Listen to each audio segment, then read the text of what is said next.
ప్రతిపక్ష పార్టీల నాయకుల మీద, నాయకుల కుటుంబ సభ్యుల మీద, నాయకుల పిఎస్లు, పిఏలు, పిఆర్ఓల మీద, చివరికి నాయకుల గన్మెన్ల మీద కూడా ఫోన్ ట్యాపింగ్ చేయడమే కాకుండా 2018లో నేను హుజరాబాద్లో పోటీ చేసినాడు నన్ను ఓడగొట్టాలని చెప్పి మొట్టమొదటి ప్రయత్నం జరిగింది. 2021లో హుజరాబాద్ బై ఎలక్షన్స్ వస్తే పొద్దున్న సాయంత్రం నేను ఏ కార్యకర్తతో మాట్లాడుతున్నా,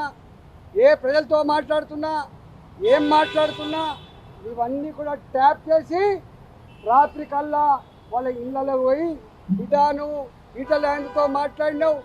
ఇది మాట్లాడినావు, నువ్వు ఆయనకు కనుక సపోర్ట్ చేస్తే ఇగో నీకు నష్టం ఇది జరుగుతుంది, లేకపోతే నీకు ఇగో ప్రలోభ పెడతా అని చెప్పి డబ్బుల ఆశ చూపి నిబంధనలకు విరుద్ధంగా